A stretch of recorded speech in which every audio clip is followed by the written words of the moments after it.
नमस्कार दोस्तों, अंगिरा ज्योतिष पीठ के चैनल में आप सभी का एक बार फिर स्वागत है।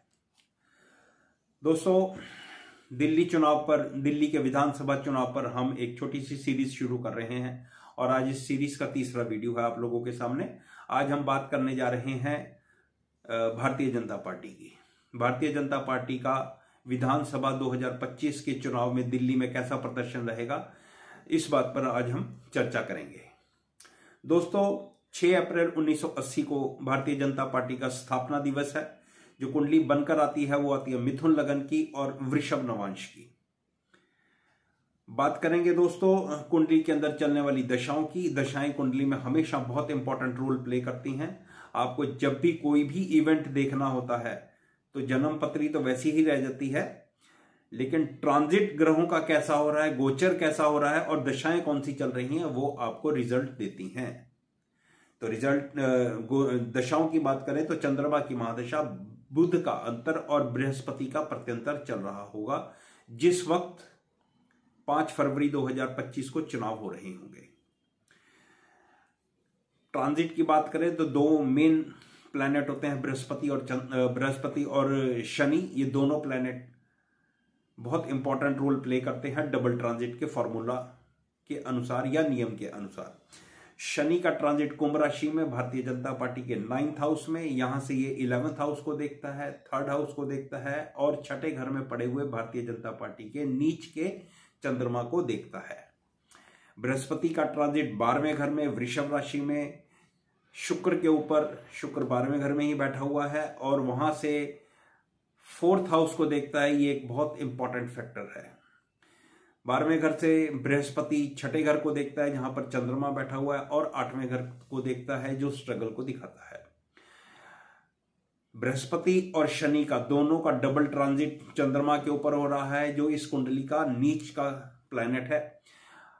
अक्सर ऐसा देखा गया है कि राजनीतिज्ञों की कुंडली में या पार्टियों की कुंडली में अगर चंद्रमा नीच राशि का होता है तो वो अच्छे रिजल्ट देता है अपनी प्लेसमेंट के अनुसार। तो आप देख लो, चंद्रमा की महादशा चल रही है और 2024 के जनरल इलेक्शन में भी भारतीय जनता पार्टी ने विजय प्राप्त करी। तो नीच के चंद्रमा ने बहुत अच्छे रिजल्ट्स भारतीय जनता पार्टी को दिए। और भी कई सारे राजनेता हैं जिनकी कुंडलियों में नीच राशि का चंद्रमा और उनकी दशाएं चल रही थी तो उनको अच्छा रिजल्ट प्राप्त हुआ अगर चंद्रमा की प्लेसमेंट अच्छी है तो भाई दोस्तों, ये एक बहुत इंपॉर्टेंट फैक्टर है भारतीय जनता पार्टी के लिए। अगर मैं यहां पर, क्योंकि मैं ज्यादा तीनों दशाओं को एक्सप्लेन तो नहीं कर रहा हूं आप लोगों को, लेकिन प्रत्यंतर दशानाथ को एक्सप्लेन जरूर कर रहा हूं क्योंकि उसी ने मेन रिजल्ट देने हैं।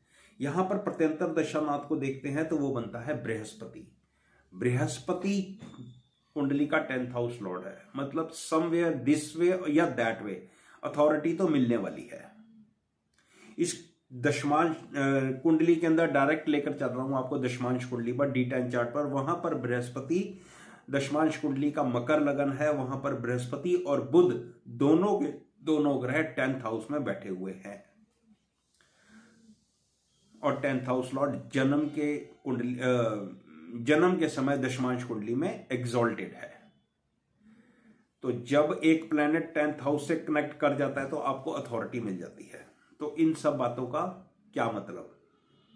इन सब बातों का ये मतलब कि भारतीय जनता पार्टी 2025 के चुनावों में अच्छा करने वाली है। ये Bharatiya Janata party ruling party के लिए एक बड़ा चैलेंज या बड़ी मुसीबत बन सकती है।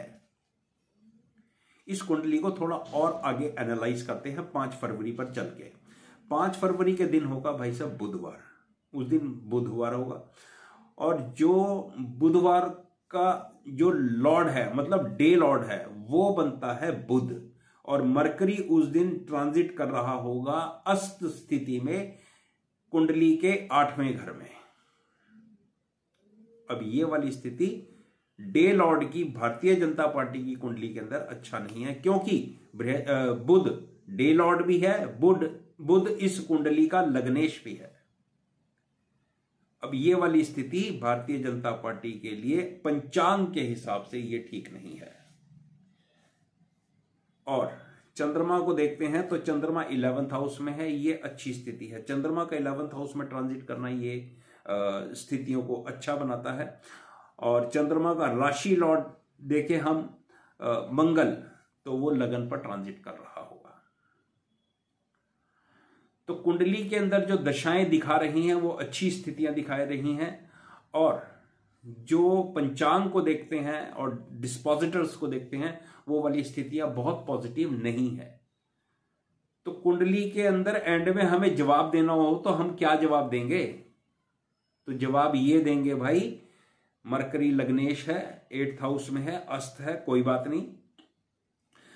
बृहस्पति का ट्रांजिट 4th हाउस को देख रहा है, तो 4th हाउस सिंहासन होता है, 4th हाउस पब्लिक होता है, और 4th हाउस से 9वें घर के अंदर बृहस्पति का ट्रांजिट है। ये एक अच्छी स्थिति है भारतीय जनता पार्टी के लिए। और ये बृहस्पति का ट्रांजिट को जरा थोड़ा और अलग से देखें तो चंद्रमा से 7वें घर में है, अच्छी स्थितियां हैं। तो ये सब देखने पर मुझे ऐसा लगता है भारतीय जनता पार्टी को अथॉरिटी तो मिलने जा रही है, लेकिन अब वो कौन सी अथॉरिटी मिलेगी? क्या ये मुख्यमंत्री बनेंगे? क्या भारतीय जनता पार्टी रूल करेगी? या भारतीय जनता पार्टी को विधानसभा में विपक्ष का नेता प्राप्त होगा? क्योंकि अभी तक आप ये देखो 10-15 साल से दिल्ली की विधानसभा में विपक्ष का नेता भी नहीं है, इतनी सीटें भी नहीं मिली है विरोधी पार्टियों को, कांग्रेस हो बीजेपी हो, 2-2, 3-3, 4-4 सीटें मिलती रही हैं, है ना। जैसे सेंटर के अंदर भी 10 साल तक कोई नहीं था, ऐसे ही दिल्ली में भी था। तो दिल्ली के अंदर अगर भारतीय जनता पार्टी को विपक्ष का नेता मिल जाता है तो भी भारतीय जनता पार्टी के ये जो राजयोग हैं ये फलीभूत हो रहे हैं। तो कुल मिलाकर ये बात बनती है कि बीजेपी अच्छा प्रदर्शन करने वाली है, भारतीय जनता पार्टी एक अच्छा चैलेंज पेश करने वाली है आम आदमी पार्टी के सामने, और आम आदमी पार्टी के लिए बड़ी समस्याओं का एक भंडार मैं देखता हूं कि वो उनके लिए खड़ा हो रहा है। अगली वीडियो में बात करेंगे आम आदमी पार्टी की, अरविंद केजरीवाल की, और एक कंपैरिजन करेंगे, और फिर आप लोगों के सामने अपना निर्णय आप लोगों के सामने मैं रखने जा रहा हूं। आज के वीडियो में मुझे ऐसा लगता है कि भारतीय जनता पार्टी एक अच्छा बड़ा चैलेंज पेश कर रही है। भारतीय जनता पार्टी को अथॉरिटी मिल रही है, वो अथॉरिटी लीडर ऑफ अपोजिशन की तरह हो, किस शेप में हो, या मुख्यमंत्री की शेप में हो, ये हम अगली वीडियो में बात करेंगे।